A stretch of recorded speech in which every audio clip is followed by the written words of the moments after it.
here at the Black Patriot, the Proletarian, and I just wanted to speak on something, man, that's really been on my mind for the longest now, man. And that is crack era, man, crack epidemic, man, and how black people been living in the a pandemic for the last, 40 years, for the last 40 years, and and now we in another pandemic, and it's still affecting us, So I want to speak on that, but I also want to speak about how you can actually track the systematic attack on black people, on us. You can actually track from the 1950s, like right after, the sit-in lunch counters. That was scary enough for white folks. Like, imagine that. Imagine how the establishment felt about that when niggas was trying to eat with them, just trying to eat not even eat with you. I just want to. I'm hungry.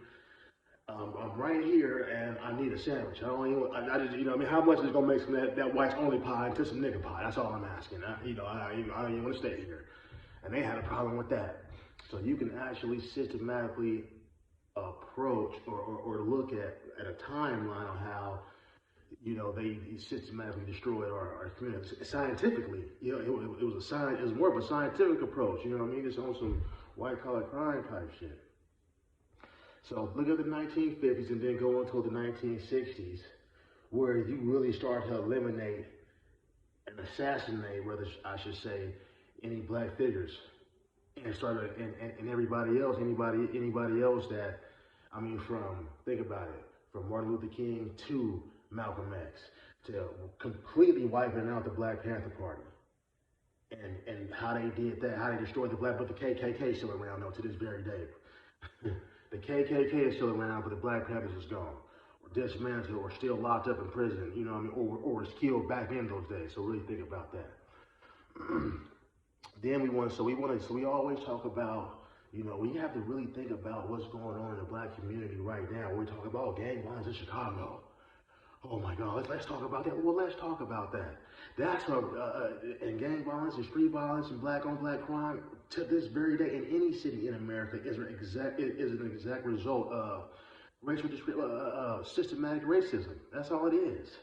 Anytime we've had, like I said, look at it at a timeline. What was the rebuttal from white folks when niggas made any kind of progression? There was always some pushback, or what was the push at any point in time? And what happened even when the cameras went off and the paper stopped talking about it? The people were still behind the scenes making laws and doing shit to cut us off at the legs, man. But we still here. So we're gonna talk about the 1980s crack epidemic, the Ronald Reagan era. Ronald Reagan and the Iran-Contra scandal, they planted dope in our neighborhoods. The crack epidemic right now, isn't it? That's why we're having the problem we're having right now in our neighborhoods right now. That's the problem we have in our neighborhoods right now, is because of the crack epidemic from the 80s. When a black father was taken away out the household because there was a war on crime. Now, mind you, back in the 1960s, right when they did the first Welfare Act and all that old shit back then, you couldn't have a black father in the household. So that was one way of slowly separating niggas. You couldn't have a black father in the household. Up until those points in times, black people came from primarily two-parent households. What happened? All of a sudden, everybody, no. Think about it. And also, white flight.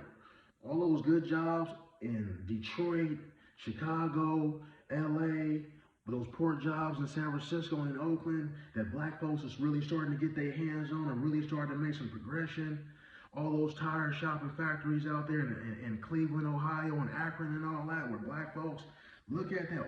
When all those was took, I didn't see nobody complaining back then, or even to this day, about what happened then. But we bailed out the car companies, but ain't nobody, but the neighborhoods in the city around them ain't seeing them getting no better.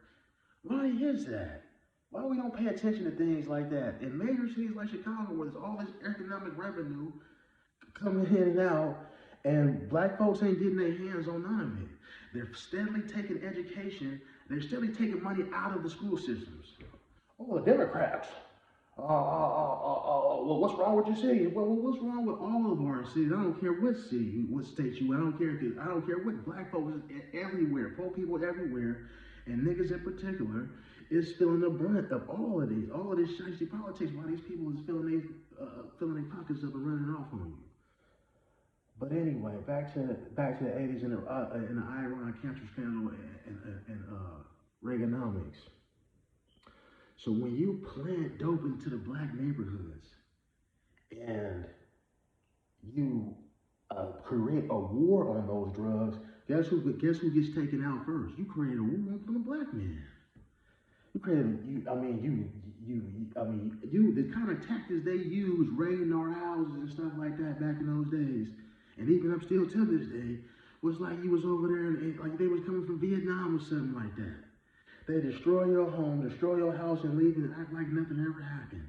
And they make up, oh, well, we have the right because we thought we're like, come on, man, we've been treading on us, and that's why it's time to be speaking in terms of, nigga, we are American, we are America. Our culture is everything out here. Our culture is everything. They have profited off us for so long in every shape, form, or fashion. But there has been no reform to really take the steps. That's why I also want to really commend Kim Gardner out there in St. Louis. We need more prosecutors like her who are really taking a look at the steps of what's taking a real lens and putting a real lens on what's on the systematic racism going on within the department. Because we know up until she came in, and still everywhere else, you don't have to have nothing. The DA gonna sign off on it. The police come in and say, we really want him. Well, hold on, wait a minute, man. Let's take a look at the facts. Let's take a Joe record, first of all, on top of that. And if you ain't killed nobody, you shouldn't be facing no. Now, niggas killing people and all that, of course the DA, then people are going, nigga, you fighting a hot one. We already know that. But with regular dope cases and all that old shit where niggas is getting all these, and police is planning shit on niggas, and you know he got a fucked up record, you know he got all kind of complaints and all that shit, and we still taking his cases, and we still listening to this dude, he lied on the stand, he done did all of this shit, his record is bad, we still listen to this guy. We have not even, that's what we're talking about. So shout out to her right there. That's what we need. That's what we need to be focusing on. You know, really taking an approach of it. Why? I mean, she's doing the right thing. Why is the police? Why am I at it with the police? Who any other time, I'm doing what you say, or I'm letting everything pass. Everything is good. But as soon as I start asking, as soon as person start asking questions, it's an all-out war.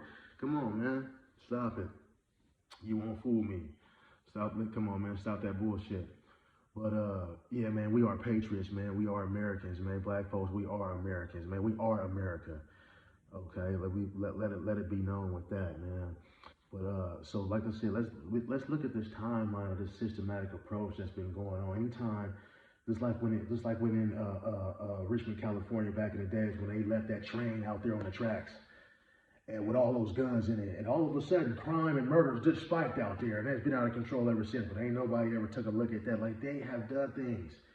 These people are come on, man, this system ain't never been here to help us, but we have to start coming together, man. Shit is really getting out of hand. And just think about it.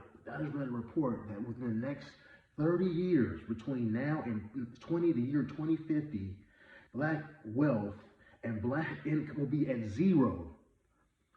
Black economic, however you put it, will be as like we won't have nothing. We will own nothing, or we won't even have any money. They are projecting that within the next 30 years, black folks is gonna be completely broke as a whole. Why ain't nobody talking about that? Why is that not a cause for a concern? Not only just giving niggas money, but giving niggas some type of education, free education classes, so that we can really go into the community and really opening up centers so that black folks can really be more economically, financially literate. So we know how to, because nigga, just having money in your pocket and all that shit is, nigga, money finna be pretty much work ass. Money finna be worthless in general anyway in the first place. So what is we, you know what I mean? Everybody moving towards everything finna be online. Look at Bitcoin and all the shit that's going on right now. Come on, man, we gotta start, you know what I mean? We have to start looking at things different. That's a pandemic in itself. The reason why I say that we still suffering from the crack epidemic to this very day is because, think about it. I remember when there was no such thing as no crackhead. I remember when niggas was just getting high, nigga. You know what I'm saying? Back in the days, the OGs, niggas, the OG ballers and all that was just getting high. We called it smoking Grammys. Nigga, they was calling it smoking chewies and shit like that. But then all of a sudden, motherfuckers went to the pipe and it was over. Motherfuckers was strung out. I seen whole families get destroyed behind what the CIA did. And they have been convicted. They've been found guilty. So this is not nothing new. So why have we not spoke about that? Why are they taking money out of the inner city schools, the public schools every year, but telling us to pull ourselves up by our bootstraps?